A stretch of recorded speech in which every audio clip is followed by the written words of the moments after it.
I'm the secretary of the Planning Commission, filling in for our chairman, Aaron Levitt-Smith tonight. I'm going to call this regular meeting of the Simsbury Planning Commission to order. Time is 7:01. All who could rise, please join me in reciting the Pledge of Allegiance. I pledge allegiance to the flag of the United States of America and to the republic for which it stands, one nation, under God, indivisible, with liberty and justice for all. First order of business will be to seat the commission. So I see Holly Bam, a regular member here. Joe Campolita. Here. Don Colantonio. Here. Julie Eaton. Yes. William Rice here. So that's 1, 2, 3, 4, 5 regular members. I'm going to seat one alternate tonight. Marcus Furs, if you don't mind. Thank you. Okay. The order of business tonight will be a review of the Simsbury Plan of Conservation and Development. The POCD, as we call it, is a state mandated document that requires each municipality to prepare a long-range plan for the vision of their communities. So we've been working on this for probably 8 months now. I believe the last issue was in 2017. The state regulations require an update every 10 years, but due to changes in our culture and other facets that impact our daily lives, we thought it'd be wise to update the POCD before that 10-year period. So we've engaged with a company called Planometrics, and we have Mr. Glenn Chalder from Planometrics here to explain the new version, the draft version of our POCD. I'd also like to recognize George as the Director of Planning and Community Development, and Brittany, Assistant Planner? Yep. Great. Okay, let's let Glenn make his presentation. Okay, I'd ask that you hold any comments that you have until he's through with his presentation. If you do want to make a comment or speak to the commission, please come up to the podium, state your name and your address, if you would, for the record. Okay, so Glenn. Good evening, everybody, and thank you very much for coming. It's always an exciting time when we get a chance to talk about future visions for a community, and that's the process we're going through, and I look forward to your feedback and your input here tonight. As is indicated, I'm Glenn Chalder from Planometrics. I'm also a Simsbury resident, so this is a place near and dear to my heart as much as it is to yours. So the overview for tonight's meeting is basically what is a plan of conservation and development, so that you can catch you up, if you will, in terms of what this is all about, give you an overview of the draft POCD for Simsbury, and then we're going to spend the bulk of the meeting, if you will, for public input and feedback, which is the main reason that we're here tonight. So the first question is, what is a POCD? POCD is, again, short for Plan of Conservation and Development. As Bill indicated, it's a document which the state requires that communities have, and it really comes along with the power to do zoning. The two, planning and zoning, are tied together in a lot of different ways. But the POCD isn't a set of rules or guidelines. It's an aspirational document that talks about what type of community we want to do or want to be in the future. And it's an advisory document. Again, it doesn't tell anybody what to do, but it points out things that are good for us to be thinking about and doing over time. And that makes it a document which can be very effective and influential for almost all boards and commissions in town. So that's the value of a POCD for a community. Now, in terms of this Plan of Conservation and Development, as Bill indicated, we're doing a 5-year update now. The last plan was done in 2017. The general feeling of the commission is an awful lot has changed in the last 5 years. COVID or a pandemic, if you will, caused a lot of changes in sort of how people attended school on computers instead of taking buses, that people started working from home rather than commuting. We changed the way we sort of buy goods. Many things we're buying online today that we didn't before. And all of these things in one way or another affect the community and where it's going. And so the commission felt it made sense to think about that, to recalibrate our plan for the circumstances we find ourselves in today. But also, COVID interrupted implementation of the 2017 plan and kind of put things on hold. And what the commission is interested in doing now is putting more of a focus on implementation as part of this plan so that we can accomplish good things and better things for Simsbury overall. In addition, I'm sure everybody's read and heard about housing affordability issues. And in 2017, it was definitely on the horizon, but it's actually gotten more significant over time. And this is another issue to address as part of the POCD. In addition, part of the conversation we had with the commission was to try to organize the plan around some overarching principles. AARP has had this strategy for some time called livability, and it's really about livability for things in our community that I think in Simsbury we kind of take for granted. But things like connectivity of people in terms of social interactions and amenities and resources. We have the Performing Arts Center, but all of the things that we have in town that make Simsbury a particularly livable and enjoyable community is something that we wanted to reflect what AARP is doing and call out as being an overarching principle of the plan. I think we're all here because Simsbury is a livable community, and we want to carry this on in the future. The other area of focus on the plan is what we're calling sustainability. Sustainability historically has had an ecological perspective, energy, water, trash, etc. But we also talked about the concepts of economic sustainability, making sure that we have a good, strong tax base to support our communities, to provide the services we want to, but also social sustainability, because even during the pandemic, many people sort of became isolated in their homes and didn't interact with the community. So how can we start to address these issues? So sustainability in all three levels moves throughout the plan. Another issue was the concept of diversity, equity, and inclusion. There's growing awareness and sensitivity to these issues, and we also wanted to talk about those and embrace those in the plan. And these icons, which you see on the screen, are actually in the plan, in sidebars and other places to say, hey, this is a topic which sort of touches on and addresses these issues.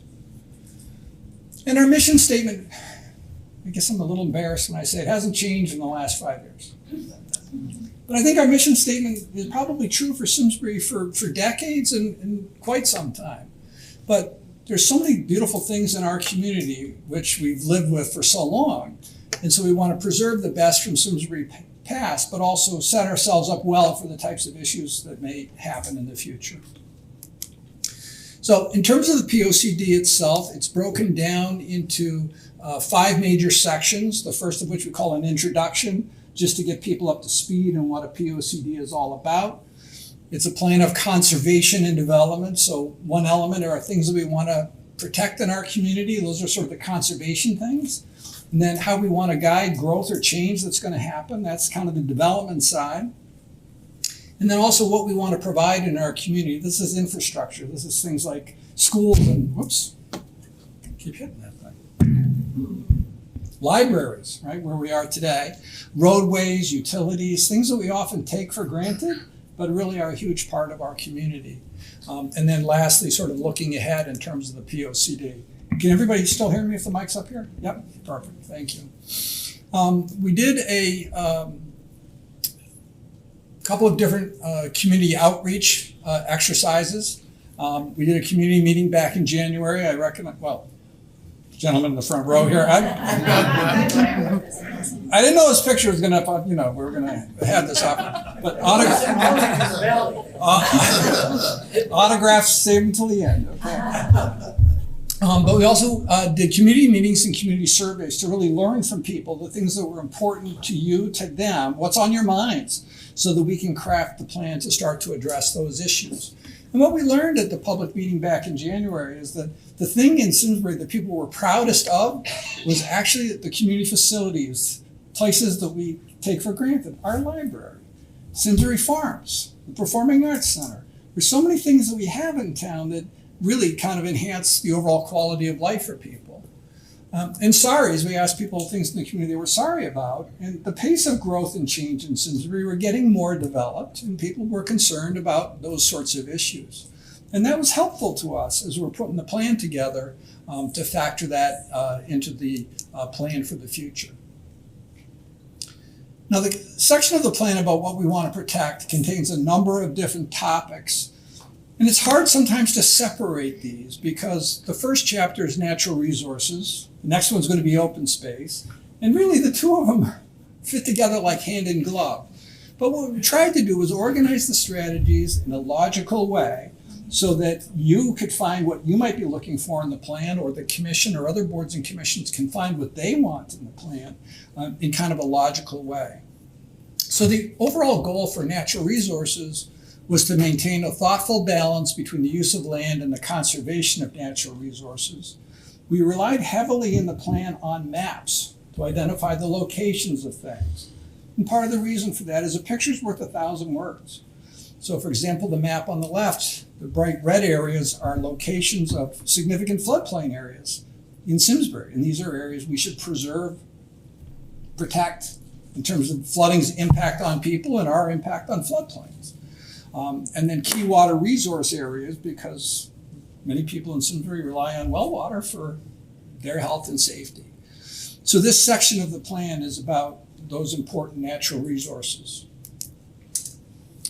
There's a section of the plan about preserving open space. Simsbury has been very active over a long period of time in terms of preserving open space. And the colored areas on this map here show that the existing properties which are either preserved by the state, by the town. We're very fortunate to have a very active land trust in town. So we've got quite a bit of open space that's been preserved. And in the last POCD and this one, we have this overall sense and goal of seeing if we can find ways to strengthen the open space on the western ridge and hillsides, the eastern ridge and hillsides, and then try to connect them through bicycle trails, walkways, and other things so that we can become a community where we can celebrate. And one of the things we noticed as part of the plan was with the acquisition of the Meadowwood property in the north end of town, the former tobacco fields, we actually now have the opportunity for a loop from Simsbury High School, which is on West Street here and connects down to the river, all the way through to Simsbury Farms and essentially almost all the way around again. So this is a sort of a grand vision, if you will, for an open space loop, which could really be important for us.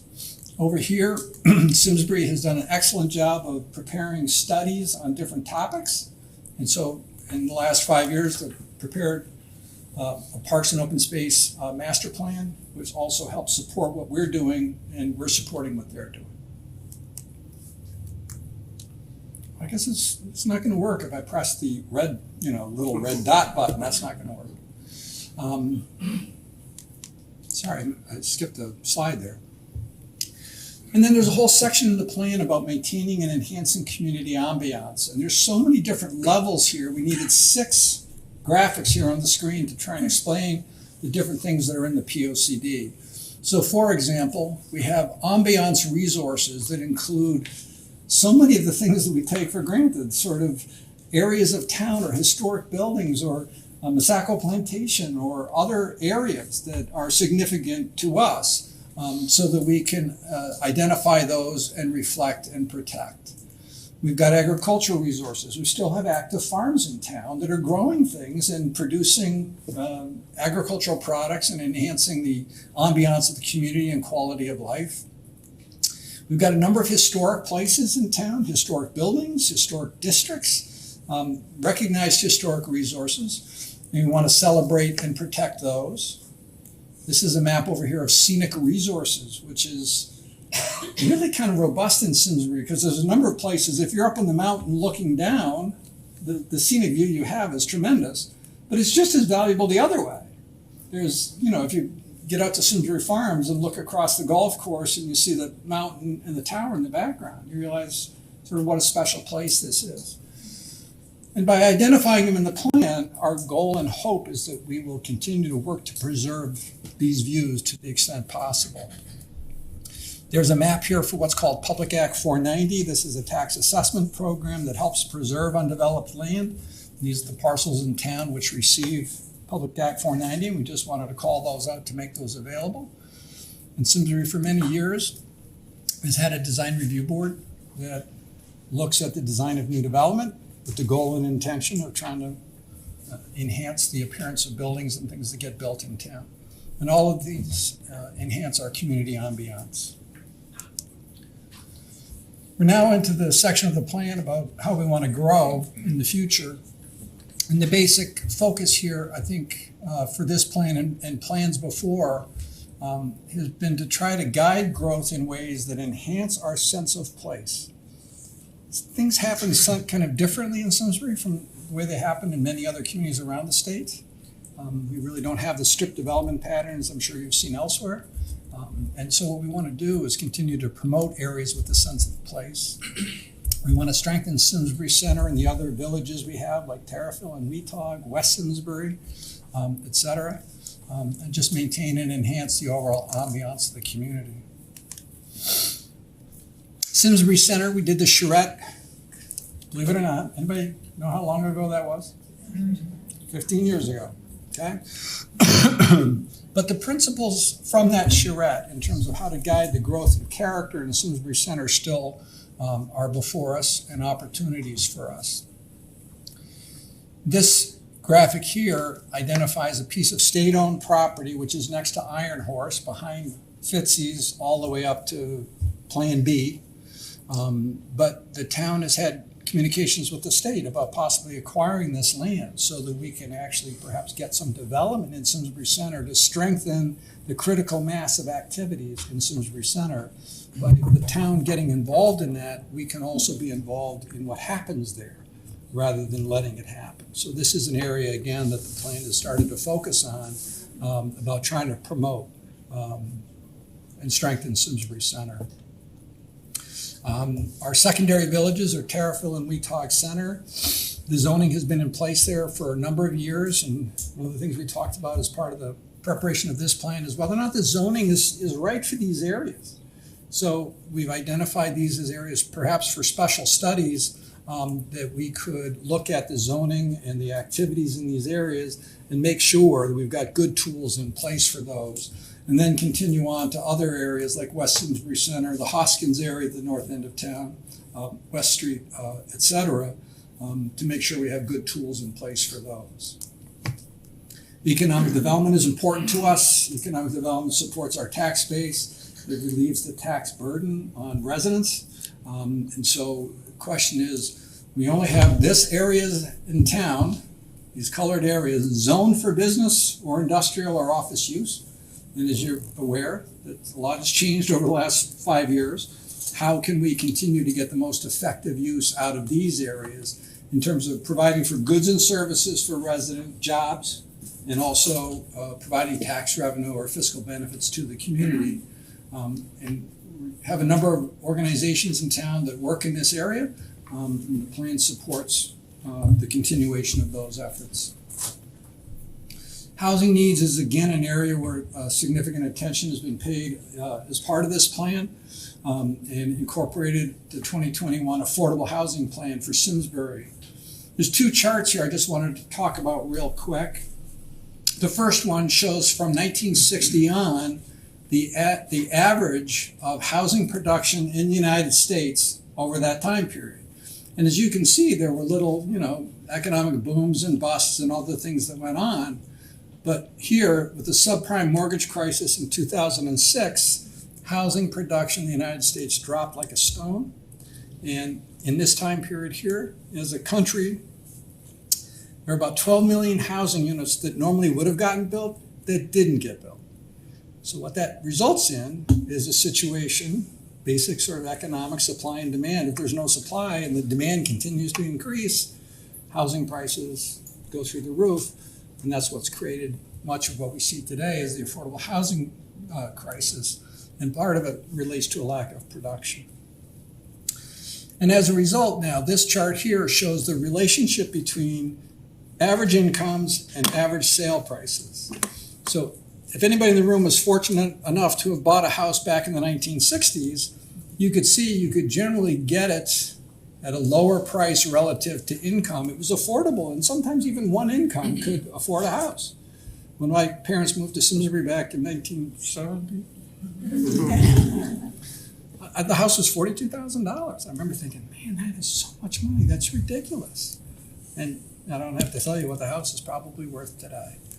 But what happened over time is we did not necessarily keep up with the production of housing, is that relative to income, housing prices spiked. This is, again, the subprime mortgage crisis, the crash that occurred after that, and then what's been going on since that time. So it's harder and harder for people, and particularly younger people, to be able to afford housing, and that's part of the reason for the housing crisis. But it's also not just younger people here. What we have is perhaps older residents, younger residents, people who are providing service jobs in our community, veterans, single parents, extended families, et cetera, who may face housing challenges. And that's part of what we wanted to address as part of this plan. So the goal of this housing section is to provide for a range of housing choices for people, and that's part of our focus for the future here, but still respecting the safe, healthful, aesthetic, and distinctive living environment in our community, and that's our aspiration for the future. The blue areas on this map are areas that we think could be particularly well configured or located to help address housing needs in the community. It probably is not a great idea for housing either on top of the western ridge or the eastern ridge, but in these areas, we have water, sewer, we have bus lines, and we already have some services that could provide advantages. So this, in a sense, is the areas that we think might have potential to address this particular situation. I gave a shout out earlier to the Simsbury Land Trust. I think it's important to give a shout out to the Simsbury Clean Energy Task Force, sustainability team, and I almost make you want to stand up and take a bow. But I think we're very fortunate in Simsbury to have a group that's dedicated themselves to sustainability issues in terms of energy and pointing the way for our community about how we can be a leader on this around the state with the types of analysis and everything else that has gone on. So sustainability is in the plan as a key element of our future, continuing to support the work of the Clean Energy Task Force, but also look at ways to increase and enhance those efforts in the future, ecologically, economically, and also socially. There's a whole section on the plan about enhancing community facilities. The town has done 2 master plans, a facilities master plan, the park and open space master plan. But through those efforts, we've got a good inventory of the issues we have with our current buildings, what sort of building systems need to be replaced or need to be updated. So the town continues to work at maintaining the physical plant of what we've got to ensure that it meets our needs in the future. And some of the items which are identified for possible future, whoops, wrong button, apologize. For the future is the town hall police station, which isn't quite right for either group's needs. It would work for one or the other, but we've got 2 entities in there, and a little bit of a challenge. And also the community senior center is an area that's being looked at, and schools are always a priority in Simsbury. Transportation needs. Simsbury has already built most of the roads it's going to need for the future.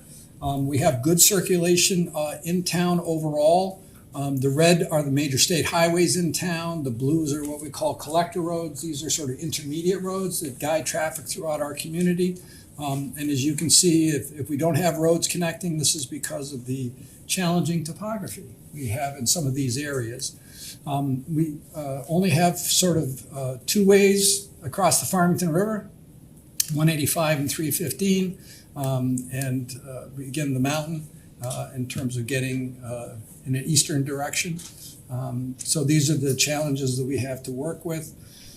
The plan also calls out strategies for trying to improve the walkability of our community, to extend the sidewalks into neighborhoods. I think perhaps you've seen over the last 10 years or so that because we've made some pedestrian improvements, we're seeing more walkers, and it really kind of becomes I guess a chicken and egg thing, but sidewalks are useful and important. And also Simsbury is very fortunate to have a silver designation in terms of its bicycle system. And they were just recertified at silver, and continuing those efforts as well. In terms of utility infrastructure, we have public water, public sewer in the areas of town where we're likely to have growth in the future. More and more of our economy and education for kids and others relying on broadband capacity. So we're looking, and the plan advocates for addressing that, and also wireless communications. This is a map which is prepared by the Siting Council in Connecticut. It's based on the average coverage from the different cell phone providers. So we still have some dead spots in town. I happen to live in a hollow, so if any of you guys want to share, I really appreciate it.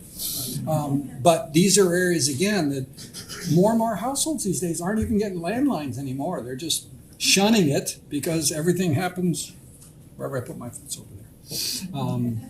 But these issues are important to us, and so they're important to us as a community as well.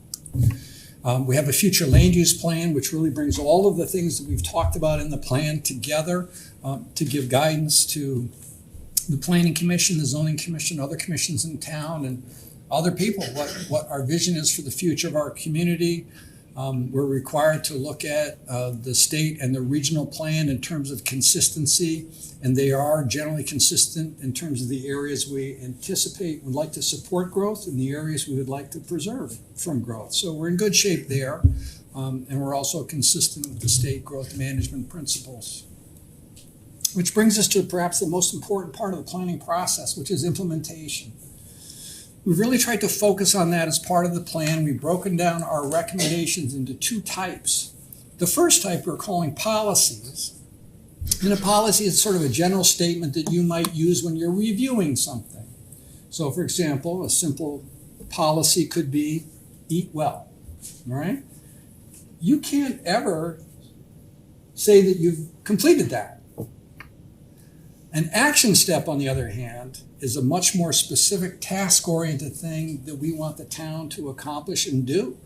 And that might be have a salad for dinner or for lunch.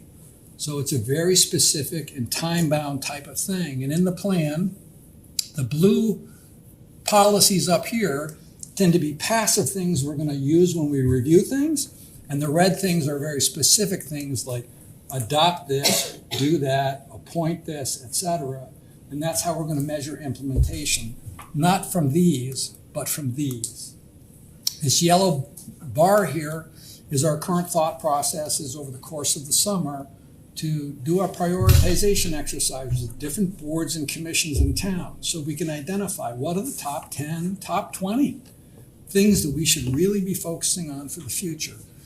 And this will be a major difference on this plan from prior plans to try to show positive results from that effort. So just in summary, our mission statement has essentially stayed the same. We hope you agree with this. Preserve the best from our past and ensure the best for our future. I hope you're pleased with the overarching principles, which we think are going to help to guide Simsbury and protect the things we think are important overall. In terms of your input here tonight, we've played around with this concept of what we call planned verbs. And some planned verbs are very directive and strong. So you may want to tell us tonight that Simsbury must or shall do this. There's other times that some of the verbiage or words that we're going to want to pick are a little bit more suggestive or contemplative. So the verb choice is often the most important thing as part of a plan recommendations, because it's sort of the three bears: too hot, too cold, or just about right. So you can hopefully help us find words that are just about right. So with that, I am pleased to, I guess, drive the bus for a while. And we welcome people to come up here. Yeah, Glenn, thank you very much. Yes.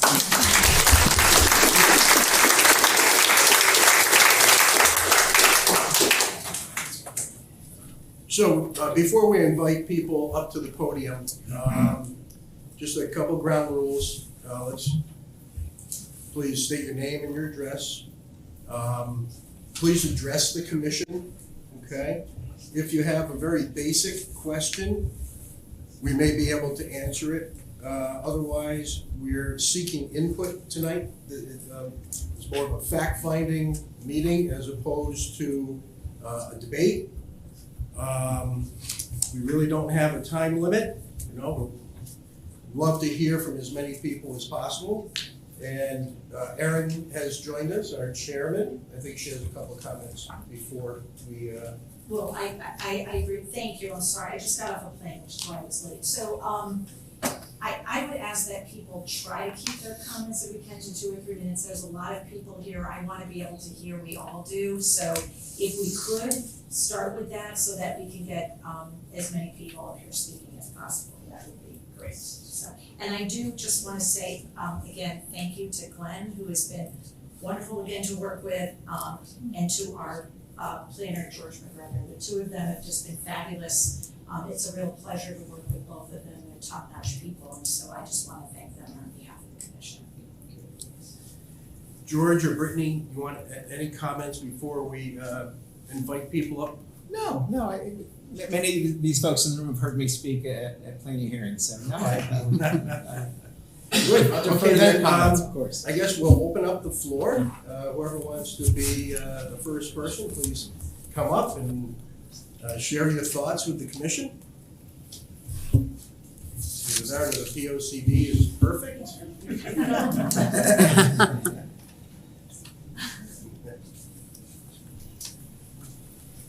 Please speak. Good evening, Susan Messino, 41 Madison Lane. I'm always nervous, so I figure I'll go first, and I won't be stressing about my scribbled notes that I can't read.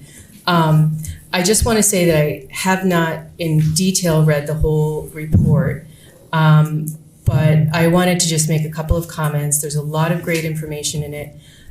Just as a little bit of background, I'm on the Open Space Commission. I started the Safe Routes to School program in town. I worked with Aaron Smith on that for a number of years. I'm a hometown hero, and I was recently on the Governor's Council on Climate Change, the Science and Technology Working Group, where we wrote a very community-based report that involved experts in engineering, insurance, soil, ecology, climate, of course, It's a very detailed report that included a whole lot of different expert input. And so my comments tonight relate to kind of my experience in thinking about these issues for many years from a variety of perspectives, from my community work, from my professional work, etc. So I have a couple of sort of, and I appreciate your verb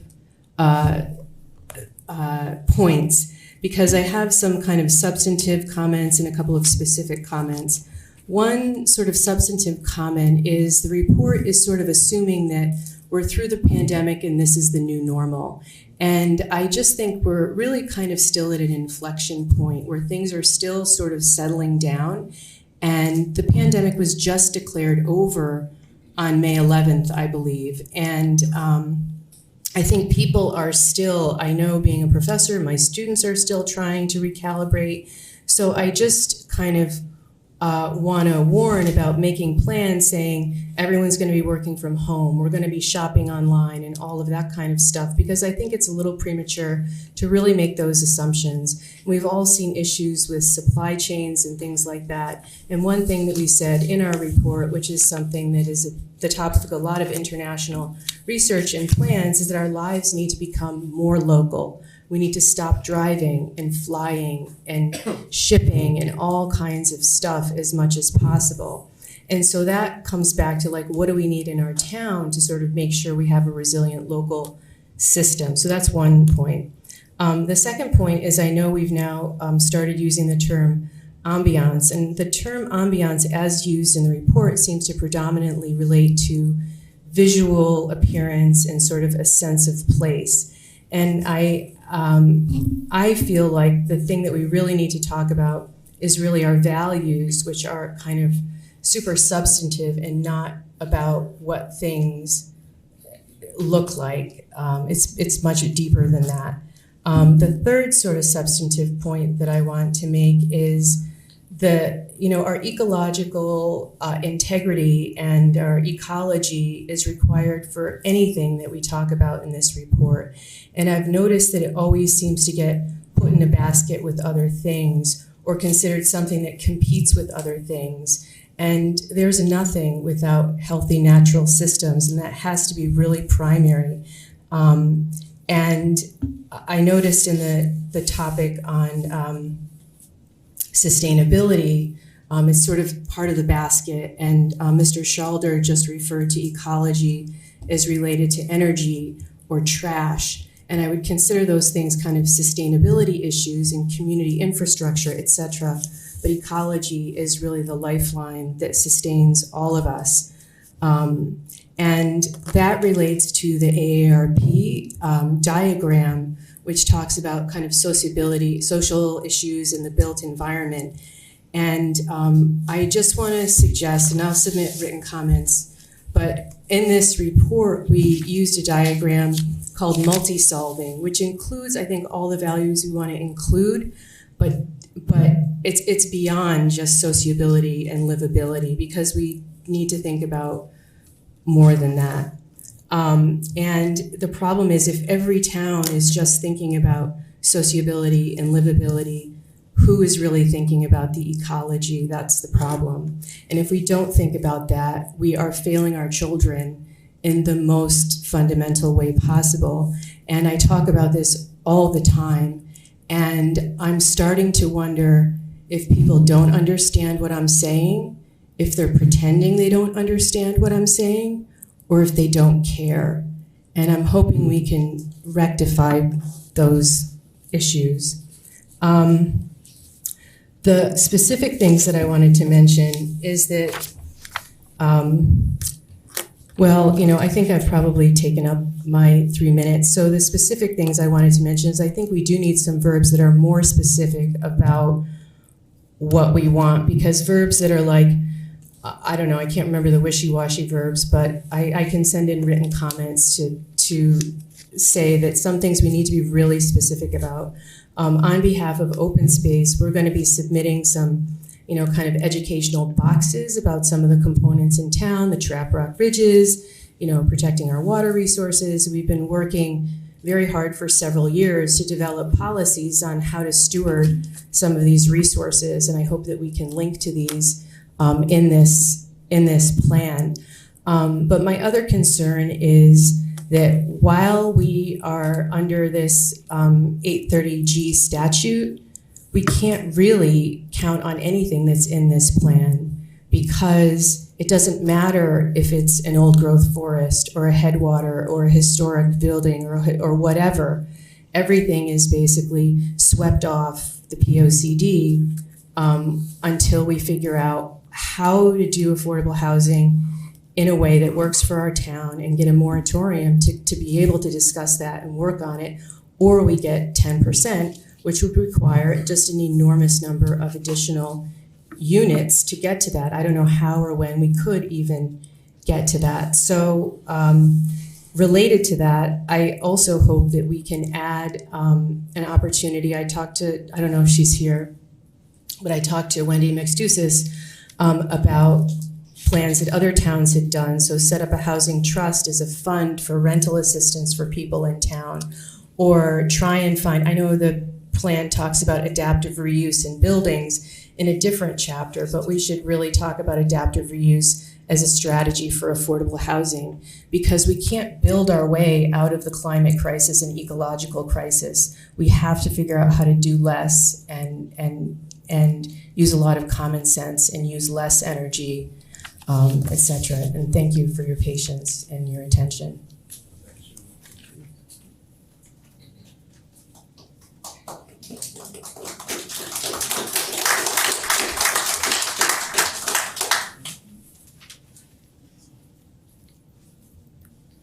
Hi, I'm Chris Barnett from 15 Oxyoke Drive. I wasn't planning on talking, but I am very concerned about well, first I want to say thank you for all your hard work. I'm concerned that we have a POCD that's yet to be adopted, that the rest of the commissions have not been educated on, and we're continuing to look at new development in town with this not in mind. There's a couple of things that concern me. Our affordable housing plan has inherent flaws in it. 8-30G itself has flaws in it. And as a real estate agent in town, I know this all too well, how difficult it is going to be for us to dig ourselves out of this housing crisis that we have that are affordable. The one thing the plan does not address is how we're going to do affordable housing, but more importantly, how we're going to continue to allow seniors to live in our community and have housing in our community that they can afford, that is consistent with their needs going forward. We have our population growth in Simsbury has been relatively steady for a couple of decades, but the demographics of that population has changed. We have fewer children, we have more adults in our community, we have a lot more traffic because of that, and that needs to be taken into consideration as well when we're looking at development. There are many applications currently in front of the zoning commission that are not consistent with this plan of conservation of development.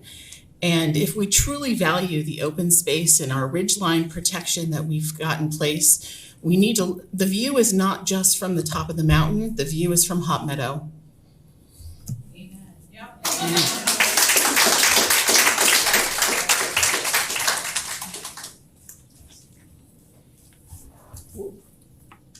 I'm Diane Nash, 5 Berrywood in Simsbury.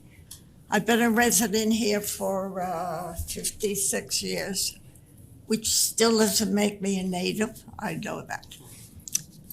As Susan gave her background, I was president and CEO of Merrill Lynch Realty, not only in Connecticut, but New York and New Jersey as well. I've seen what happened. I was an agent, a sales agent for Westledge before that. What's happening with our community, and I served on a number of these plans as we've gone through the charrettes, the Ethel Walker Woods preservation. Also, as Susan mentioned, I was granted the Hometown Hero Award too. But looking at, as a senior, I'm 86 years old, am I going to be able to live in this community? Forget about my house, whether I can. Do I want to live in this community? When we talk about affordability, the affordability problem isn't just the price of our houses. It's our school system that has driven up the prices because it's a good school system. Therefore, people want to come to the town. Therefore, us older people consistently vote for the schools, not because we care. By the way, I was a school teacher way back when. But we care about our kids and their education, but individually we care about our prices of our houses, and that's why we consistently vote for our school system. So it's in our self-interest. When we look at these large complexes going in, somewhere under the economic development group, we ought to say, what is the net income? The other night, I watched the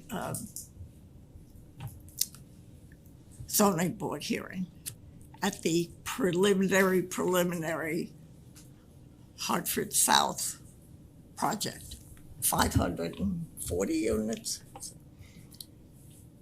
And I think Dave Ryan said, well, what is the tax? How much tax? $2 million. Woo! That's nice. Where is economic development coming in and doing an assessment is what is the net income to the town, to our schools, our infrastructure, our roads, our police, our fire department. Somewhere that has to go into the zoning, look at approving these. And there is a visibility thing, and again, a number of you are real estate people. You know when you drive in, and those of us who served, I served with Holly on one of the committees, how hard we worked on just the entry to the town, the sign, the expense we put to say, welcome to Simsbury. And you go less than a mile down the road and you have a building that jumps out at you and has none of the ambience that we talked about in the town. We spent hours saying, how do we create this feeling, this ridge line we voted to protect, the last plan of development. A lot of time went into the 17 and the 07 about preserving that ridge line. They gave us zoning variance. Well, we miscalculated the elevations. Well, damn it, don't make the town suffer. You suffer in your financial planning. You made the elevations wrong. We were going to put mixed use in. Oh, well, that didn't work out financially, therefore, we're going to put up high-rise units. Somewhere between this plan, this vision, these aspirations, we've got to hold the feet to the fire of the zoning and planning boards on the implementation of our aspiration. Otherwise, we're all wasting our time. So thank you.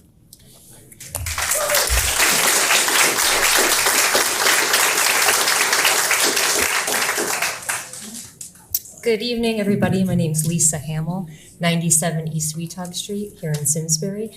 Thank you so much for your time and your thoughtfulness behind this plan. It's actually the first time I'm seeing it, so grateful to be here. I am a parent in town. I've lived here for 15 years. I was an educator in Simsbury for 6, and about 3 years ago, I opened a business here in Simsbury because I loved the community. I thought this is a place I'm going to stay. I'm going to spend time here. I'm going to raise my kids here. And one of the most important things for me, and I'll be very concise, I really want us to address in this plan business synergy. How are we thinking about the other businesses here in town? And how are we going to preserve and keep them viable?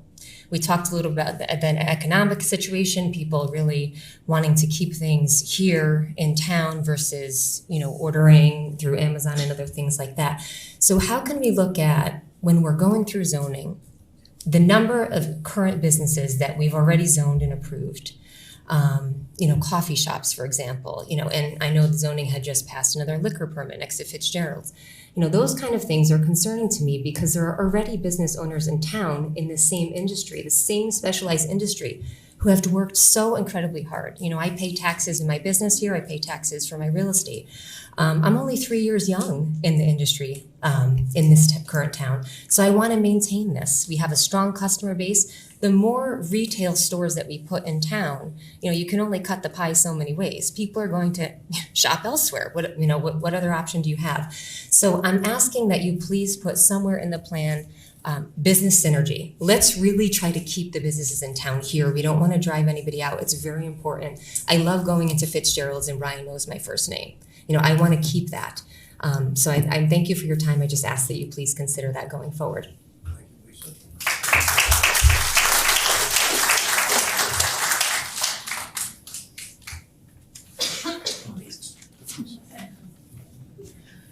Evening, everyone. I'm Tucker Sauls at 11 Tunxus Place. First, I wanted to thank you all for putting this together. This is a really good, I've seen a lot of these POCDs throughout the state. This is a good one, and I look forward to hoping to help you all implement it when it's done. A couple of things I wanted to say on the zoning side of things. I grew up in Terriffill. I've been there for like 20 years, off and on now, mostly around smaller lot sizes in a single family home, but often around duplexes or apartment buildings. And it was always pretty normal to me. And you know, when we go out into Simsbury, I wouldn't see those kind of things. I never really thought anything of it. But one of the things I have been hearing now that I've gotten into this kind of my own line of work and gotten into the town politics and gotten into zoning is that a lot of what we have in Simsbury is going to be difficult to sustain going forward. I know that COVID certainly did a number on things, but we're going to need to think of new creative ways in order to ensure that this town is able to maintain, like what you spoke about here, that's its cost of living, its open space, and its affordability. So there's a couple things I wanted to talk about that I think the POC ought to try to address, and that does already kind of address in some cases. The big one is the car reliance. So using those bike trails and putting development near our bus stops is a great first step. I'm not breaking any new ground when I say the word transit-oriented development. Anyone who works in this kind of field knows that term well, and it's something we should strive for going forward. The reason is cars take up a lot of space, cost a lot of money, and are what inevitably create traffic issues. Now we can widen the roads like 44 and end up with 44 in the center of town, or we can reduce the size of our roads and increase the other ways of traveling, be it by foot, by bike, by bus. Denser walkable downtowns are very popular throughout the country. They're certainly the name of the game in places like Europe. And when it comes to servicing people with disabilities or the elderly, people who can't drive, anyone young, that's the name of the game. Putting those services, those businesses, and that housing, whether it's on top of each other or close and with the ability to walk and bike there. That's what gets people their services. So especially someone who wants to downgrade as they move out of their older house, their ability to drive ought not to be their only way to engage in social interaction, which is another thing we saw in COVID. I was really happy you brought that up. So that's one of the things I think we ought to work on when it comes to our downtown. So economic sustainability, obviously there's been a lot of, since I've been alive, there's been a lot of ups and downs in the housing market. I never really got to do the whole $42,000 for a single family. That was, you know, my memories start, you know, mid 2000s, and 2008 was a big one for me. But the economic sustainability of our town, in order to get the businesses the foot traffic they need, in order for them to thrive, we're going to need to be creative on getting them people who are going to be walking by or biking by. We're going to need more residents in order to sustain ourselves. But that moves us into the next point, is that we can't just build out and out and out forever. And protection of our open space is why most people move here in the first place. So one of the things I think we're going to have to look at is building smart, and that means up and not out. If we're going to, and I want to use the Hartford campus as an example. I hear a lot of people, they talk about things like how they don't want to be able to see the Hartford campus buildings from the road. That's fine, but I want people to understand the drawback to that. By keeping it away from the road, what you're creating is some, albeit green space, but essentially some grass, maybe a berm, maybe some tree cover, and then you have the buildings, and then you have the river. Okay, that might be fine, but what are we sacrificing by doing that? Had this development been closer to the road, everything behind it, which is where the nature is, next to the river, would have been maintained, as opposed to chopping it down and putting in more buildings, which all just so that you can't see it from the road. I think that's a valuable thing that people can think about, but it comes at a cost, and it comes at the cost of our land, which comes at the cost of our open space. Finally, A30G is real, and its moratorium must be a major goal. There's a couple of great ways to do that. Probably inclusionary zoning, meaning when you build new apartments, some of them have to be A30G compliant. That's a good first step. There's also the housing authority, other things like that. But I think the the way the state is going right now, I would say that the inclusionary zoning is going to be a really huge, it should be a big part of this plan moving forward. So yeah, that was a whole host of issues that I've been seeing on kind of the zoning side. So thank you all for your for building this for us, and I look forward to working with you guys in the future.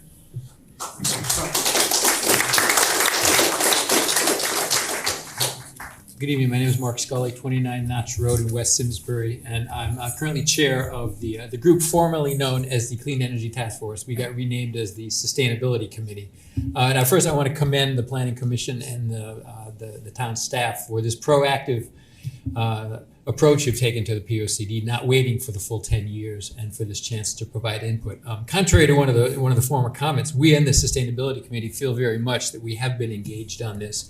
We welcome the chance to provide some input already. We had a bunch of comments, and we noticed that on the page where it lists action steps under this the sustainability chapter, there are none. So we thought, but it sounds as though we'll have a chance to engage and to help. So I won't bore you tonight with wordsmithing, but I think one theme or one issue that I would like to highlight, where I think a POCD can really have some teeth, is there are certain decisions that are made that are really big and weighty and have long-term consequences for sustainability and particularly for the climate. As we see developers coming into town wanting to build housing projects, commercial projects, as we've seen some very controversial discussions of these. It can be really helpful to be able to point to a document that says, this is what we want, this is what we believe in, and with enough specificity that we can, that it's clear to them what they should be doing if they want to have the privilege of building in this town. And one example is, if we want to address climate change, we need to stop burning fossil fuels. We need to reduce our carbon footprint. One of the biggest decisions that we make on a regular basis is when we build a new building. Right? So, for example, we'd love to see some wording in the POCD that says if you want to build something in Simsbury, we want that to be an all-electric building. We don't want to burn any more fossil fuels, right? It's a little harder to go back and retrofit every building, but at least for new construction. Now, we can't necessarily require that, but we could do something like, say, if you're building in town, your plan needs to at least consider an option of an all-electric building, right? And I can tell you from personal experience, that's very feasible, right? So anyway, those are my comments. I think there's I commend the group for taking a very broad view of sustainability and for engaging with us. We look forward to working with you to provide some more specific action steps, and I invite anyone who has views on sustainability and on energy to join us or to come visit us on the Sustainability Committee. Thank you. Thanks a lot.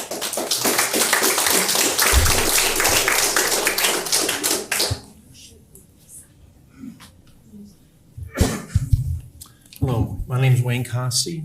I'm 6 Whitewater Turn in Terriffill. And I have a very specific topic I want to address. It's the greenway that's proposed for the Terriffill area.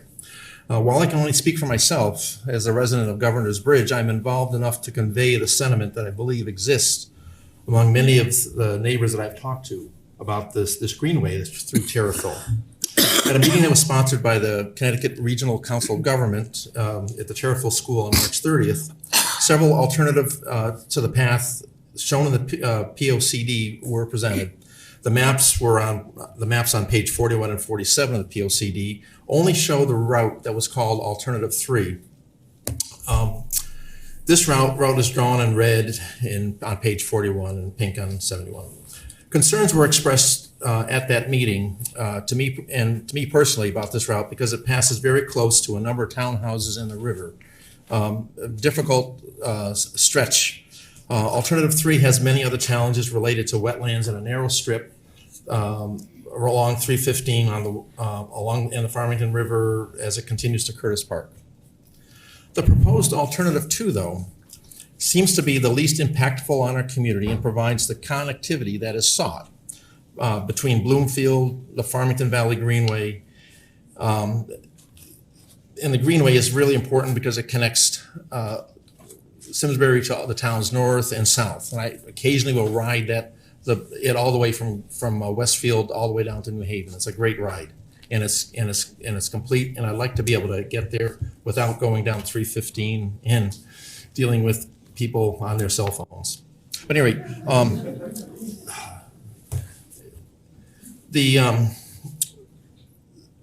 the alternative two would utilize a strip of Simsbury open space that goes along the Farmington River and already hosts a crushed trap rock path that was put in place about 40 years ago in 1983. Some of it is buried at the moment under silt because it is wetlands, in fact.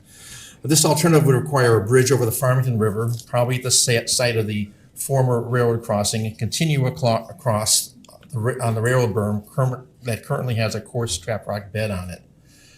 This bridge location is where the great train wreck of Cherryville was, if you want a little historical note. This berm that it would go across towards the Farmington Valley Greenway would end up just north of the Storage Rentals of America.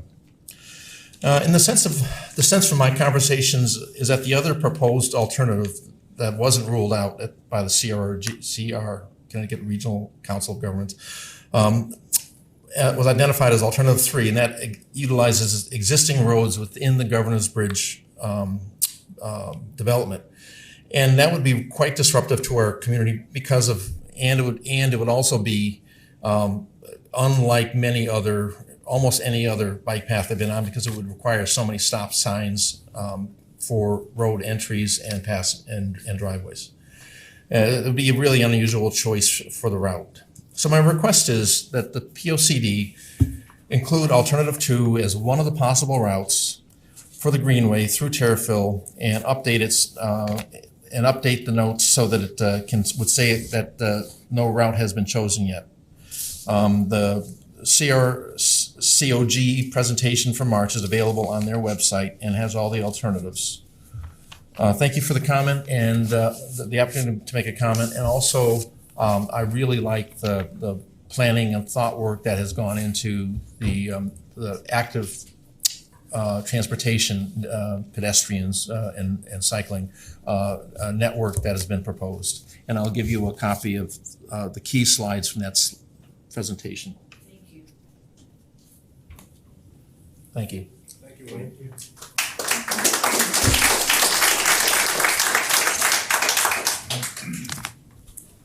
Short. Hi, Susan Van Cleve, 6 Mallard Circle. That's in the Governor's Bridge condos in Terriffill. I live in the beautiful village of Terriffill. A little bit maybe about me is important. It seems like people are saying that. I lived in a very large city when I grew up. I lived in the city of Cleveland, and I came here to New England. My parents would bring us out here on vacations because of the beauty and because I loved it. And I eventually became a science teacher because nature is really like a major part of my life. So thinking about what's going on in here, another thing is affordable housing, because I've always needed it. And so both of those things, I kind of got into the weeds, a few weeds in here, as I was going through the POCD pretty quickly this afternoon. I do have a couple points. A lot of them have been made, but I think it's good that you hear that multiple people are thinking the same thing. And like I said, weeds, as Susan Messino mentioned this, the term ecology and environmental are not the same thing. Ecology really is about the living things interacting with their physical environment and how it affects them. And that's every bird, bear, us, humans, and how we interact with our physical environment. And the environmental incorporates this much broader range of things, like all the pollution from the cars and the energy in our buildings and those things. So I just hope that we'll be careful with those. The next thing I noticed, I may be wrong about this, but it seems like we have a lot more than 900 new units during that time period. I mean, George could check that. I have data, so I don't know. I didn't bring it. I realized I didn't bring it. And I just think that's important, because looking at this idea of development and what's really happened, we really need to know how many units have we built. Basically, since it's pretty obvious, since that dip in the recession, we've all seen this sort of speedy development.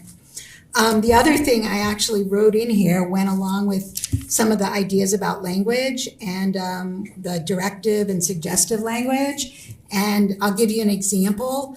There were two reasons why I chose this example. There's a place on page 34. It says, if a property will be developed, encourage open space development where such development will still preserve important resources. So first of all, I didn't understand that. So I just want to make sure I don't understand that.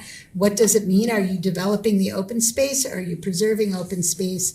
And because open space is so important to me, I just don't get that. So maybe a clarification.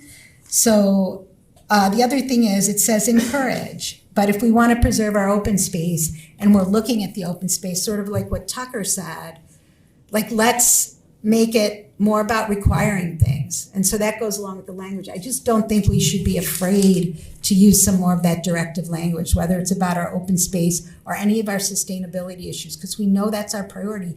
And I think we'll get people who still want to do some development here. We might get people who care more about us, to be honest, than some of the developers who've come in lately. So I wanted to, that was an example. I think there were other places, but I didn't want to list them. One other thing, I know this is kind of the weeds, that PA 490 map that's on page 53, I may be confused, but it looks like Stratton Brook is a farm and the farms are forests with the key and the colors. So there may be a really good explanation for this, but I'm confused. It has this giant, which I think is Stratton Brook. So I don't know, that's just like a little thing. The other thing is, actually, Mark mentioned the action steps for sustainability. There were none. I just noticed that for a lot, and I guess the answer to that is that you're going to be meeting with different groups, but some of the sections seem to have very few action steps. And I know you want to keep this targeted. You want to be able to do it. You want to be able to get it done, but it's confusing when you don't see what we can actually expect to get done. The last thing is, again, affordable housing. I feel like that this is overlapping with that affordable housing plan. I don't really understand how they mesh. It seems like things have been thrown together. In the last few years, we've had a lot of changings in the planning department. As somebody already mentioned, the affordable housing plan is pretty sketchy, but now we have things in here like that residential development plan that's not in the affordable housing plan. If somebody just looked at this plan, they would see it. If they looked at the affordable housing plan, they wouldn't see it. And I know it's kind of like more work for people, but it seems like there needs to be some consistency there. The affordable housing plan that's online still says we have no deed restricted housing when we have 28. But I also think with this affordable housing thing, there is a housing crisis. I have no question about that, and that we have a role in this. But with the rate of development in the last 10 years, you can tell that people are not happy with this. There are a variety of reasons why. And I think it's like an emergency. I think whether it's, I don't understand who's really in charge of taking the bull by the horns here. Zoning, planning, the Board of Selectmen, I don't know. But I really think whether we can get a moratorium, that would be good. But even with the moratorium, we can still have other buildings coming in and other development, and it's just happening too quickly. We can never expect that nothing will ever be built, but it's just happening way too quickly without a plan and without enough guardrails, like words that say require in there to get the kind of development that we might want to move forward. And I don't know how you do that. I know one of the things I wrote down, and Tucker mentioned inclusionary housing. It's in the affordable housing plan. It was supposed to be looked at by January of 2023, but it isn't. And that really would help, because just sticking 10% in each development, I know the developers say, oh, we can't afford to do anymore, but I don't believe that. I think they'd make some pretty good money if they had 20, 25, 30%. So I just think it's really important. And I don't know if it has anything to do with this POCD or how you write it, but I just really feel like I need to mention that. And the one other thing I want to mention is something in the POCD. It says it's advisory, not regulatory. And Glenn mentioned that it's aspirational. And there's a few times where I've mentioned it to people, I'm not going to mention who, and they say, don't expect something to get done by January 2023. It's just aspirational. But then it also says that this is only going to happen with efforts of the community and the town boards and commissions, and I'm the community. So, like, I don't really know how to get my word.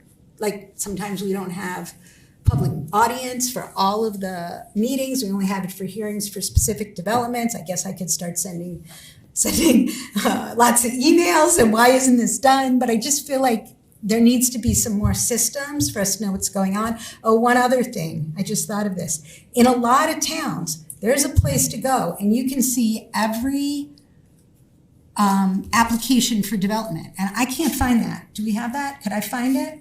And it may not be for like somebody building a deck in their backyard, but more commercial type things.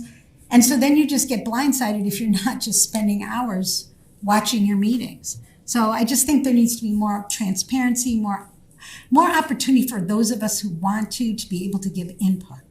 So I think that would be helpful. It might not be part of the POCD plan, but I had a chance to say that. So thank you very much and for all the work that you've been doing on this. Thank you.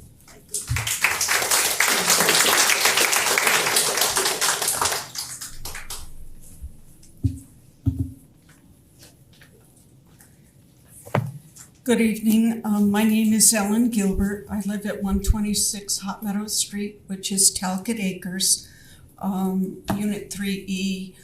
It's a condo complex that's been there for about 36 years, and you can't see it from Hot Meadows Street. We have a curvy road that brings us up to the first stop sign. I moved here in 1992 with 2 little kids. I moved here because I found a way to live here as a single mom with 2 little kids by sharing a house with another single mom. That was my affordable housing for 5 years. I absolutely love Simsbury. My kids are long gone. They're in their late 30s and I'm still here. And I would like to age in place as much as I am able.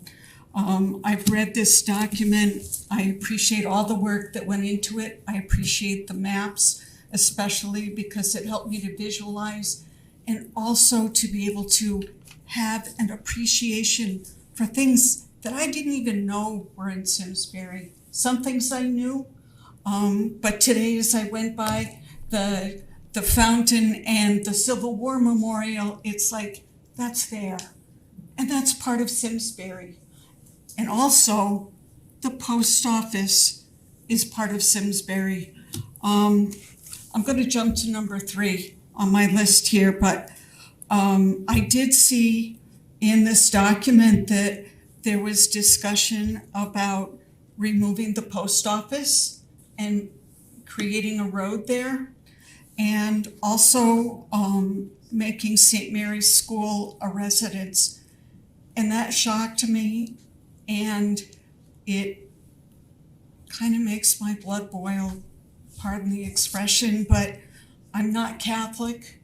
My daughter has her children in Catholic school in North Carolina, and St. Mary's School, for all the kids that they grew up with that went to St. Mary's School, and just knowing St. Mary's School is part of Simsbury, and I don't want that to go away.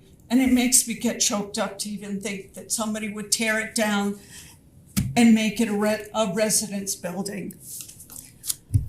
So I'll check that off. In terms of affordable housing, I've been monitoring this for a while and going to zoning board meetings and to wetlands committee meetings and such. So I have a few things to say about it because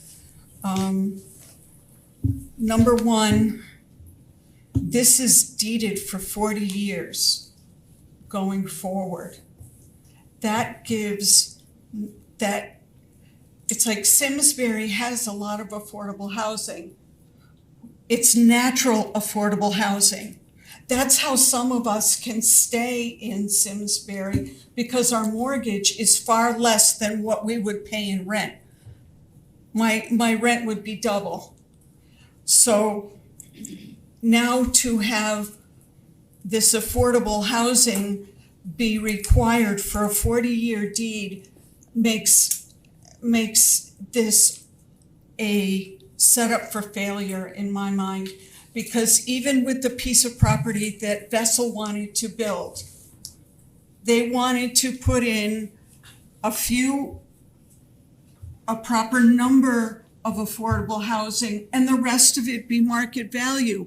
If everything that gets built in Simsbury, they do that, we will never get there because we're only 5% as it is. And I asked somebody from the building office about how many residents were being added. And I'll tell you, some of these places, like the Ridge at Talcott Mountain North, has no affordable housing. All those apartments have no affordable housing. And there's the place that is going to be on Iron Horse Boulevard, no affordable housing. How could that be? I'm so angry because the zoning board, the town did not start working on this beforehand. And now we're in a much tighter position. So that's 960 new places being built between being down north of Big Y and over here, and including both the Ridge at Talcott Mountain north and south is going to be 540. We have 960 buildings being built over the next maybe 5 years, if it takes 5 years to do the Ridge at South. There is a question of how that will affect our education in Simsbury, and the developer was wonderful and said, yes, we know that we need to look into that. And they, from my understanding, are very good people to work with. But the town, how it affects the town.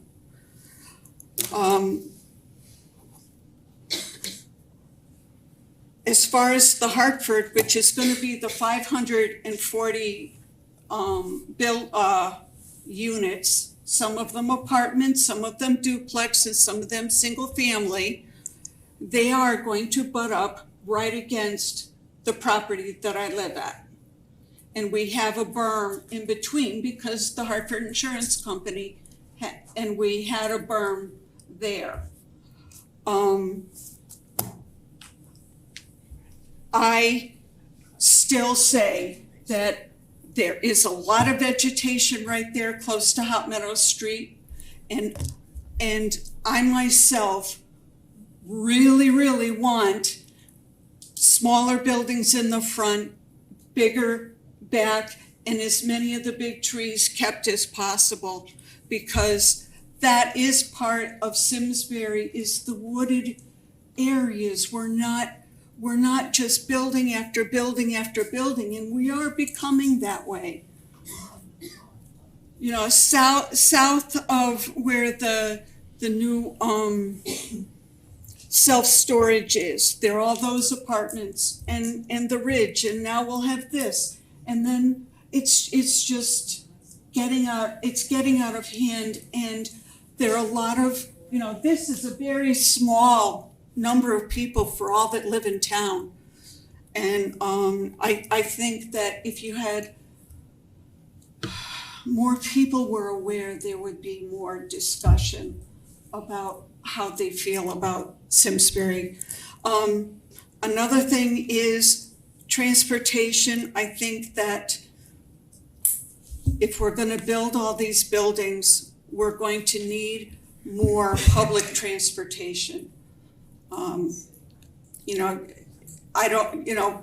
So that the townspeople can easily get to where they're working.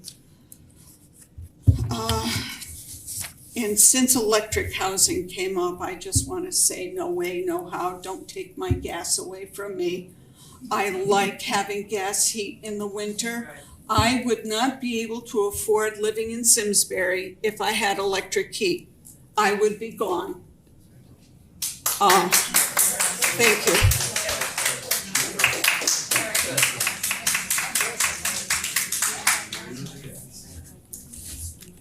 Go ahead, Helen.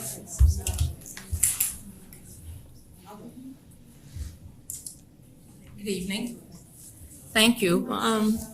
I went to town hall and sat and had a little rest for 30 minutes before I realized where it might be. So I don't know if I was supposed to sign. I'm sorry? Okay, I'll try. Excellent. Thank you. I will start by saying I was here before you. I think Bill was the one I remember who was with the commission on the next go around with the POCD. And I brought up the subject of the invisible disability and asked you to include that in your section on disability issues. And you did. And I'm hoping you will carry it over the new. I have not read it. I promise to do that. But something tonight brought something to mind, and I asked for you to let me speak to it, and that is, for those who don't know what I'm talking about, the invisible disability is the loss of hearing, and it has not been addressed properly in any of the regulations, not only in this town, but across the state, whatever. Tonight, I'm here at a podium, and I am speaking to the officials. It is a night for community input, and I would like to bring to your attention that it's not only the acoustics, it's not only what you do to correct the issues when you are remodeling, just like you remodeled the library. It wasn't a new construction, but you also have to take into consideration where the podium is. I have what I need in my ears, but for so many of us, and I know it's many of us, I know that, trust me. I need to see your face. I need to read your lips, because that is part of the whole piece when you are trying to hear properly. And by my standing here, no one can see what I'm saying or what I'm trying to convey to you. And I just wanted to bring that to your attention. It's not necessarily you that needs to hear it. Everybody needs to know it. Even small groups that are putting together a hearing, a meeting, whatever. Try to keep in mind that just at town hall, you have the podium off to the side. It serves the purpose. It helps try to fill all the needs. So thank you for listening, except I do have a bit of information I'd like to ask you. Are you having another session for public input? What is your schedule? I think we were, hi Alan, how are you? Okay, it's good to Page see 106, by the see way, you again. was where the comment is. Yes. Thank you for that, for the prior plan. My next slide, actually, I'm not rushing things along here, actually talks about next steps.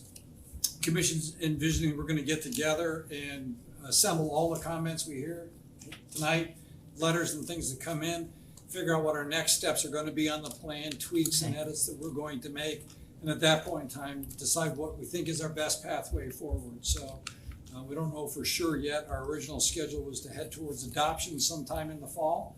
And again, depending on the comments we receive, we'll figure out what our next step is. Thank you very much. Thank you for listening.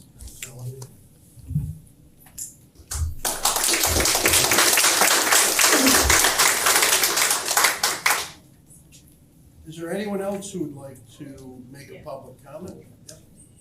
Hi, Jerry Lintner, 22 Masako Street.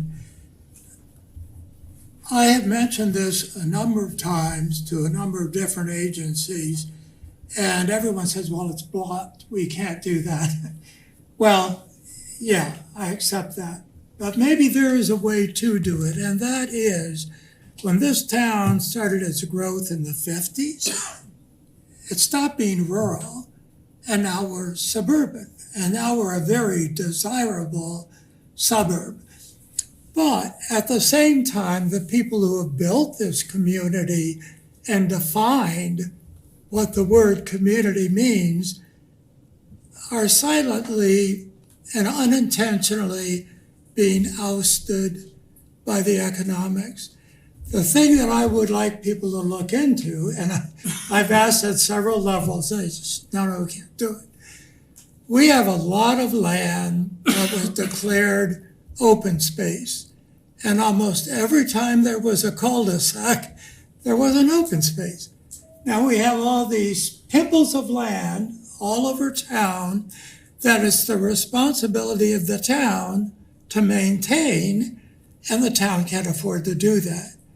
It would seem if there were some sort of uniform action for truly affordable housing, and that these lands could be back lots, and that the purpose would be perhaps some contractors coming in with a specialty of building, downsizing houses would make that profitable for them and make it a continued home for some older people in Simsbury. Thanks.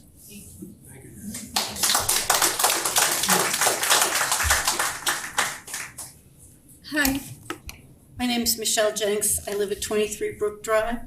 I just wanted to mention a couple of points.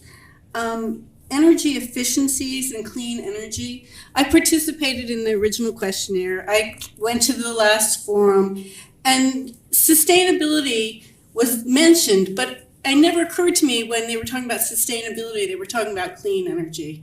And then when I read this last proposal, there's a mention that there is this commission and they're doing a great job, but there was no way for the community to say whether this was important to us. Because if it had been on the original questionnaire, I would have rated it very highly. Or if it had been discussed as clean energy when we had the get-together, again, when we were putting our little chits and things, I would have rated it highly. But it was talked about like, oh, sustainability, like sewers. That wasn't the same thing. So I just wanted to suggest that you consider when you're putting up your document that you really highlight that, because I think people in this community would say it is very important to them, but there was no opportunity to give that feedback. So that was the first thing. The second thing had to do with cell phone towers. I also do not get good cell phone coverage. And in today's environment, that becomes very difficult. Doctors say, oh, I'll text you. And it's like, yeah, don't text me. Or giving them my phone number and them trying to text my landline, which doesn't work. So I saw that you had it, and you saw that it was an issue, but there's no action item. And that's a very easy thing to have an action item. Resolve this problem to have 100% availability throughout all of Simsbury. That was number 2. And then this is not brought up, but this is a pet peeve of mine. Our town is being taken over by invasive plants, Japanese knotweed, for one, and there's no mention of that, and that really should be part of the plan. The town is not addressing it, and it's a problem because all of Simsbury will just be Japanese knotweed. I work in Canton helping to resolve it. It can take 5 to 10 years to get rid of a patch of Japanese knotweed. If you don't address it, it's just going to keep growing. So that's everything. Thank you. Thank you.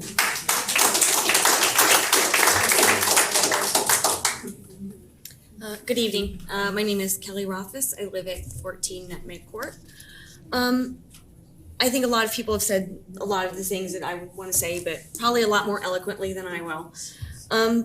But I just have a feeling, and maybe others feel the same way too, that it feels we're at a precipice, a tipping point. And what decisions that are going to be made today, tomorrow, in the future is really going to redefine everything about this town and the reasons why people like it and love it and all these things. The one that always sticks out to me, because it is a very personal thing for me, is the 830G. The math just is not math. just as Ellen stated, you're building tons and tons and tons of units and not requiring the affordable housing to be put on these units. But it's also, the more units you build, the further and further and further and further and further away you get away from this moratorium. That is so desperately needed because we do currently have communities besieged by predatory development companies currently right now that we are fighting for the preservation of our neighborhoods and our wetlands and things like that. So that is a personal thing for me. And that goes along with this idea of the housing crisis. There is a housing crisis, but crises don't always need an emergency reactive action. Sometimes a crisis you need to stop, take a breath, and be thoughtful, because the initial thought is build, build, build, build, build, and make sure that we have the housing and everything in this. But what does that lead in the long term, in the long run? And sometimes building for the sake of building, it's just that. And who really benefits? It's not the town, it is the developers and the management company who are going to be reaping a lot of these benefits, especially since a lot of these developers aren't even from Connecticut. They're from New Jersey, New York, all this. They come in, they build, they make their money, and they usually sell it off within a year and they move out. They're just here for the quick buck. So that's something to just kind of consider. Who's coming in? What are they building? Why are they building it? Are they going to stay? Or are they just for the quick and all that kind of thing? And also kind of mention what Ellen kind of mentioned about some of the plans about, downtown, that space behind Fitzgerald's and behind to Plan B. That's all parking lots. Okay, it's not really pretty. And yes, it wants to be developed, but those parking lots also serve a purpose for all the concerts and things. So if that gets developed, what needs to be developed to accommodate all the cars and things that come in for the concerts and this, that, the other? Okay, so you're taking down St. Mary's to accommodate more residents or more foot traffic to accommodate the building on Iron Horse. Well, is St. Mary's going to cease to operate? Or do they need to find new residents or a new area to build, which means maybe a new road and this, that, the other? So sometimes there's a lot of domino effect. In trying to repair one thing, you might be creating a problem in 5 different other areas that, hey, it sounds great, more stuff downtown, but wait a minute, what else beyond that? And I think that's about it for me. So thank you.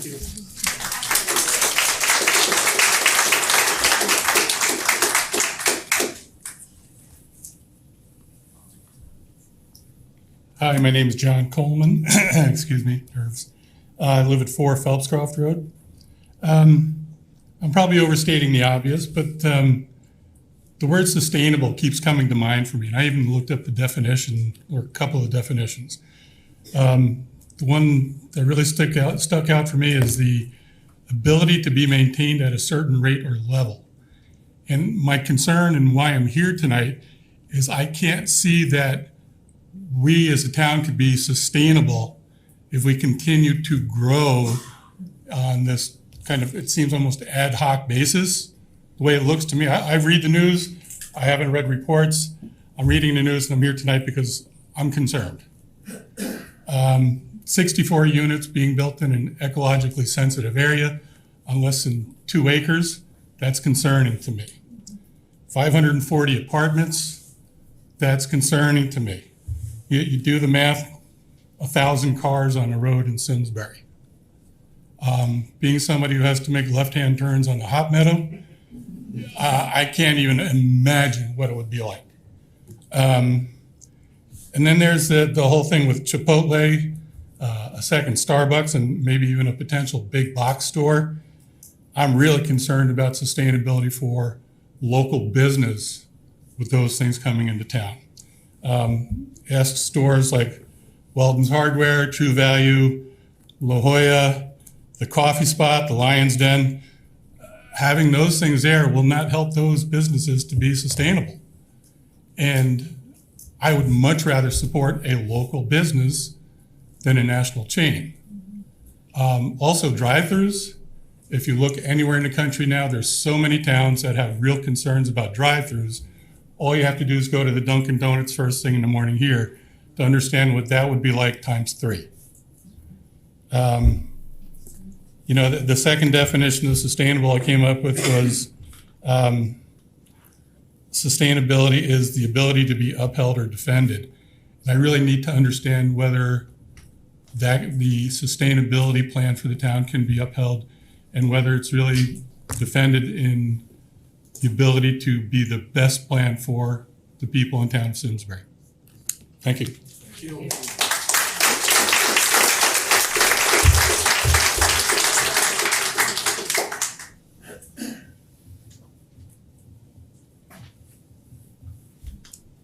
Hello.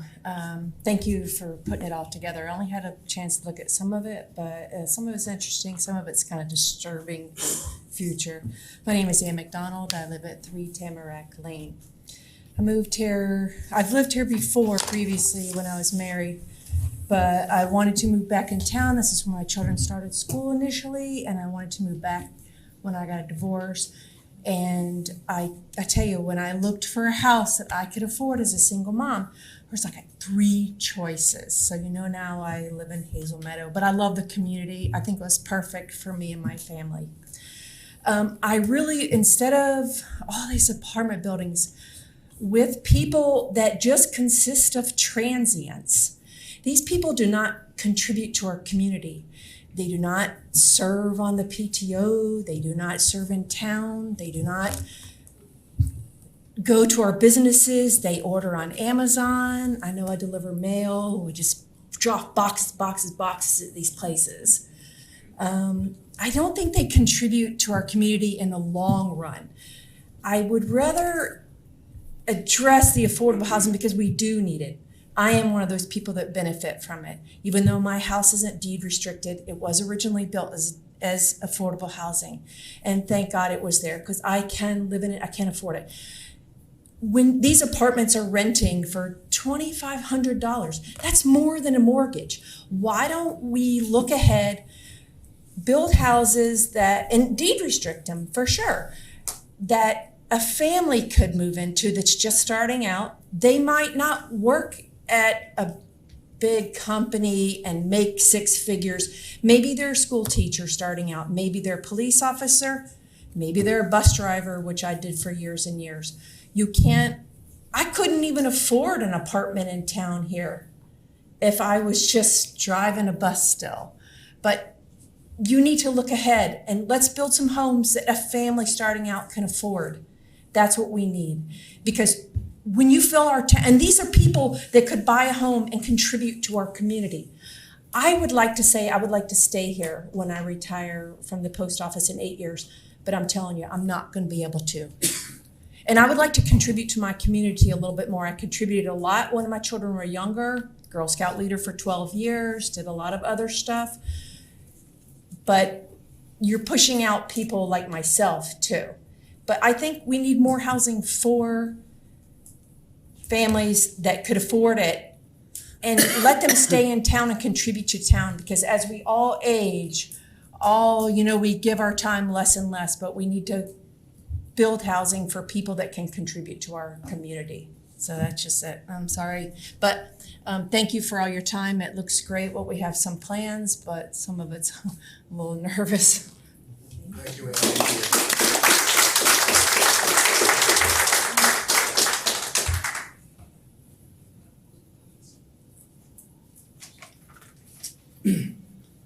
Hi, me again. One thing I just wanted to mention, I'm a homeowner in Terriffill now. My grandmother was Terry Saul. She died a few years ago, and she left my duplex to my brother and I. We each live on either side. Before then, I moved out of Simsbury when I graduated college and rented in Avon, rented in Middletown, and was going to rent in a lot of other places until this home that I could not afford otherwise essentially fell into my lap, and I was fortunate to have my grandmother looking out for me. I was not a transient. I was a member of every community I lived in, and I do not agree with the idea that we ought to discourage renters in our town because they might be somehow lesser than homeowners based on their financial status. That was all.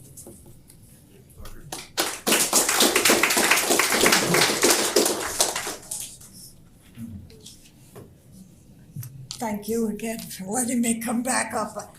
A suggestion that I have, and the reason I would love if there was another public input on this plan, because you might get some good ideas. And one of them that came to mind, let's stop building. Let's give opportunity to the housing that is affordable to possibly deed restrict their properties in lieu of their paying taxes.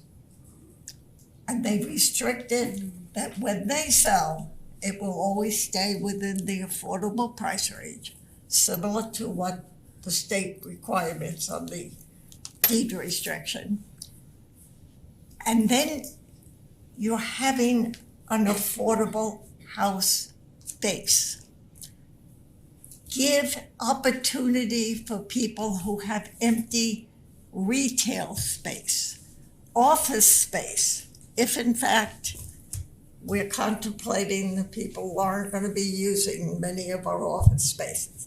Let us change the zoning and give them an opportunity to change that into the affordable housing.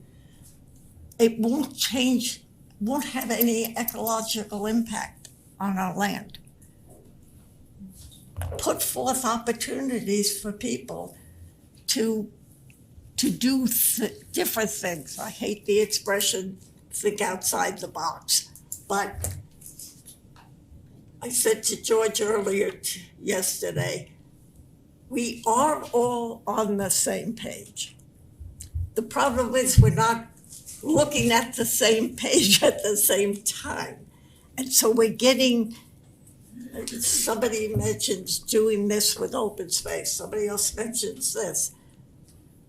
If you put another group together to some of these crazy thoughts, we may in fact have a solution that's right in front of us. We have an opportunity right now, which we're looking at as a disadvantage, where we have an interim town manager, where he's probably got a wealth of information from the other towns he's worked in.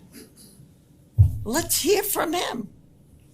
What have they done in their community? What is working that isn't in the box? So we can do a lot with our town tax rate and minor adjustments in our zoning regulations that uses what we currently have. And I'd love to see you put forth to the Hazel Meadow people, which, by the way, I think qualify. When that land was developed as a common interest ownership group, I think they qualify under the Affordable Housing Act if we demonstrate to them that that land is restricted. And I think it puts us well above the increase in affordable housing that allows for a moratorium. And I would urge everyone, tomorrow night, I think it is, our state representative in the House and the Senate. Are they here tomorrow night? They're having a meeting, really, does anybody know? Tomorrow night. Tomorrow night? 6. I don't know where it is. Is it here? Melissa. They're doing a legislative update, but it's an opportunity for us to talk to them about the Affordable Housing Act and how we can help them reshape it that makes it the expression, instead of a hammer. If a hammer is the only thing in your toolbox, you're going to find a lot of nails. And they're using a hammer to get us to do what they want us to do, when in fact we can already use what's in our toolbox to have the affordable housing we want. So thanks again.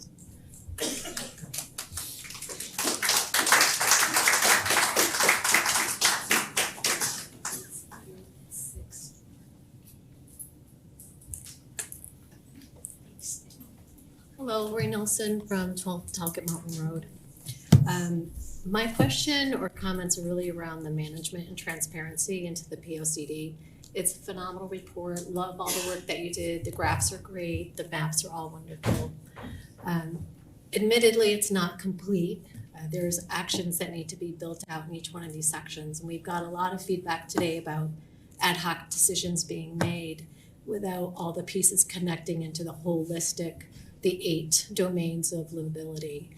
I would love to see somebody take accountability for the POCD and the oversight of that and reporting back to the community on our progress. Set some metrics and ensure that the decisions that we're making in zoning are actually doing a complete impact analysis to look at the impacts on transportation or open space or natural resources so that we can all, based on the prioritization that's going to happen, so we can all be comfortable and understand where we are in terms of our vision and our aspirations. Thank you. Thank you.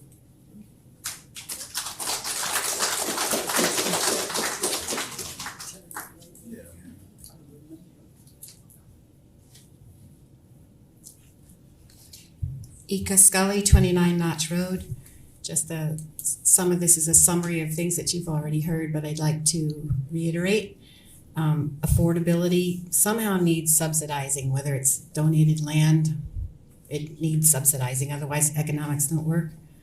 The percentage of our affordable housing is being diluted with all the new housing that's being built. Knotweed and needs desperate attention. I'm just reiterating that it will take over everywhere. Going electric in sustainability means using efficient heat pumps, not inefficient electric baseboards. We do need to get off of fuels. It would be good to strongly suggest that to any new development in town. Please articulate the POCD better with more action verbs. And keep gathering ideas like you're hearing here tonight. There are a lot of good ones.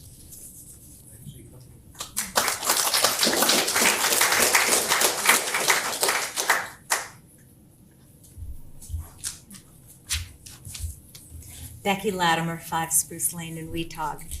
I just want to say we do have a gem of a town here. We moved up from Washington, D.C. and couldn't believe how easily you could get around town, you could get out of town easily. And the nature and the beauty of the area was amazing to us.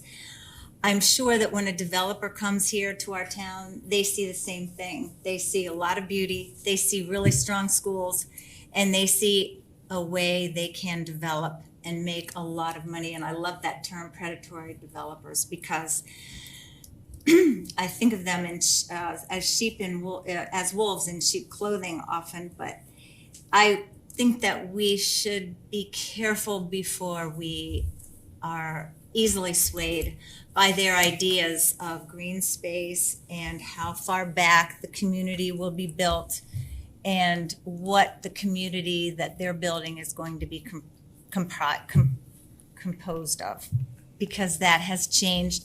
When I spoke with that zoning last week, I said, why is that one building at Talcott North that is still unfinished, why is that out so close to the road? Everything else is a little bit recessed. And he said, he became very defensive. And he said, it was in the plan. And I'm guessing that he knew our sense the town preferred it to be recessed and they didn't want it to be. And so it's a challenge for us to be on top of all those issues that they are the experts on and we aren't.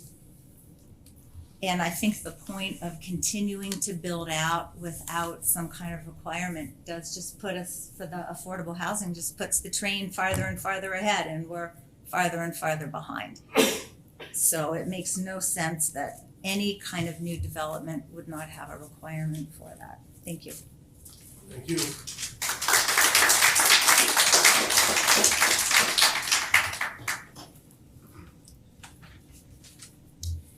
Anyone else from the audience wish to speak? Okay. Glenn, do you have closing remarks or one more slide? I do have one more. I guess I gave that little secret away. So this is just really in terms of next steps in the process. So the comments tonight, I've been taking diligent notes. We've got recording here. We've also got Simsbury TV. So we've got a lot of different ways to get your comments. Thank you very much. We're going to organize those and share those back to the Planning Commission to talk about where we go from here, make revisions to the plan to reflect that discussion.